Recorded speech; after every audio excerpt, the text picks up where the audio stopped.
And now, insurance-minded speeches from Geico. Hardship. My grandmother would go through it every month to pay her insurance bill. First, she would handwrite a paper check, in cursive. Then, using her own tongue, she would wet a stamp for an envelope. Today, however, we need not weary our hands and tongues. Today, we can pay our Geico bill with the Geico app. Away with hardship, in with bill pay on the Geico app. Thank you.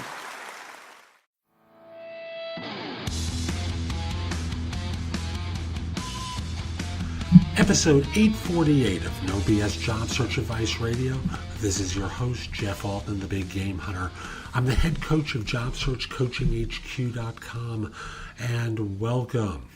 You know, I'm called the Big Game Hunter because I spent my career in recruiting, hunting down leaders and staff for organizations. Did it for more than 40 years, and now I coach people into new roles. And to be clear, I don't do recruiting, although every once in a while I'll help a friend out with a search. But really what I do is I coach people. I help them with their resumes, not writing them, but critiquing them, help with interview coaching, help with negotiation, help by answering questions along the way in a search. I can help a person throughout the life cycle of their job search as well as at individual times. And this is one of those questions that was asked of me by someone about whether or not, for a very technical person, social skills or the lack thereof can be a problem.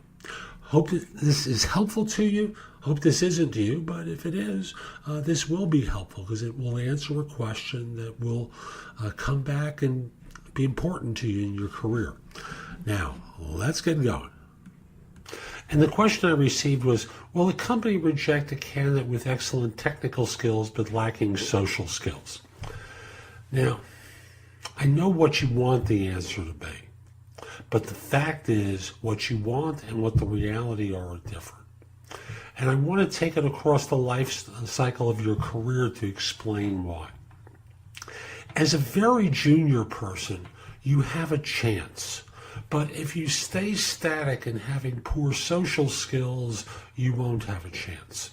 Now, I'll just simply say that what are poor social skills?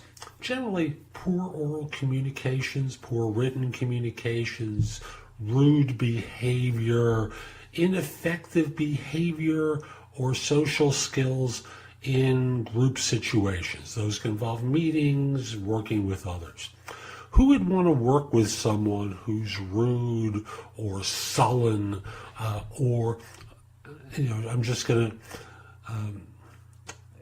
put it in the context of you work with other people whether it's in the U.S. or in other countries, there's the hope that people get along with one another. And you may be dedicated to your craft, but part of your craft involves relating to others. So, for example, as a technical person, you attend meetings where you have to communicate ideas. If you can't communicate ideas, you're not an effective craftsman. That's the reality to it. It's kind of like being an artist who doesn't know how to market themselves, a coach who doesn't know how to promote themselves. I could be the greatest coach in the world. By the way, I'm pretty damn good. I could be the best coach in the world, but if no one knows about it, I'm not coaching anyone, right? And if you have poor social skills and can't be able, you're not able to, or not allowed to attend a meeting, how does anyone know that you have great ideas to improve their environment? So at the beginning phase, you have a shot, but you're not going to last long because they're going to push you aside pretty quickly. As you get mid-level and higher level, you cannot, I repeat, you cannot get away with poor oral communications, poor writing skills, bad behavior with colleagues, ineffective communications in all forms. Why? It becomes magnified that much more because you're expected to lead situations. You're expected to be the person who talks to people in the organization outside of the technical areas to elicit information about what they need and how you can go about serving them. You're reporting to them. You're working on budgets for a group. You're hiring people. How do you do that with poor social skills? You can't. Now, social skills can be improved on. And like any skill, like your technical skills, when you were a 6-year-old girl or boy and started off, learning how to code, were you great at that time? No, you had an aptitude and you learned. And you had mentors and coaches to help you become better. You had teachers, right? Well, the same thing applies with social skills. You can learn to get better at those too. And I don't care what profession you're in. We're talking about technical skills here, a technical profession now, but you can get better at things if you work at them. Now, I want to be clear. I'm a big proponent that you emphasize your strengths as being the core of your background, but you have to improve the secondary skill in order to develop a career in the primary. So they go hand in hand, but your primary energy should be focused on your technical skills. So again, will you be rejected? Probably, because they'll never know what you know because you can't communicate it, right? It's not like they're going to hand you a piece of paper or a tablet and say, take this test. If you pass the test, you're going to be hired. No. Managers want to know that you understand what they're telling you, and you have growth potential. And without those, you're not going to get hired.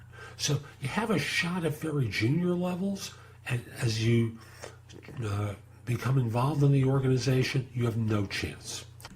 So that's today's show. I hope you found it helpful. And if you did, here are a few ways to connect with me. First of all, if you're interested in one-to-one coaching from me, email me at jeffaltman@thebiggamehunter.us. In the subject line, put the word coaching. This way I know what it's about. I can get back in touch with you. We'll figure out a time to speak for an introductory conversation so that I learn what your needs are and you can figure out if I'm the right person to help you. Generally, I work with people at a manager level and above, but I do make exceptions from time to time. If you're not at that level and want advice from me, the best way is through JobSearchCoachingHQ.com. There I have curated information that I've developed and others have as well that you can watch, listen to, or read that's going to help you find work more quickly. Again, you can ask me questions through the site. I'd be very happy to answer your questions. I look forward to helping you in either of those two ways.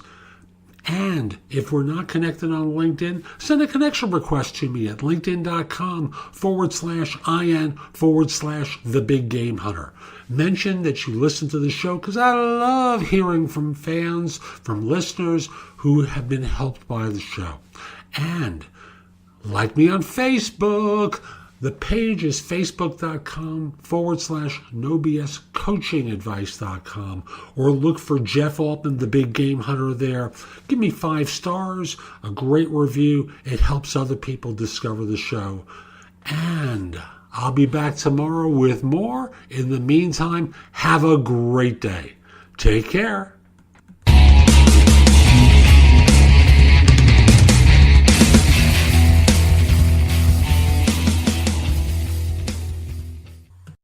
Okay, Kevin, for the grand prize of $1 million. What color is the White House? I know this. 5 seconds. Oh, switching to Geico could save you a bunch of money on car insurance? Okay. Judges? That's true, Kevin. They'll allow it. Congratulations. You're a winner. Woo! Geico, because saving 15% or more on car insurance is always a great answer. At Boar's Head, we place a premium on authenticity, and the home-roasted flavor of our Ever-Roast chicken is no exception. Inspired by a medley of ingredients from the garden, a family recipe, and slow-roasted craft. It's the authentic taste of home and the unmatched quality of Boar's Head.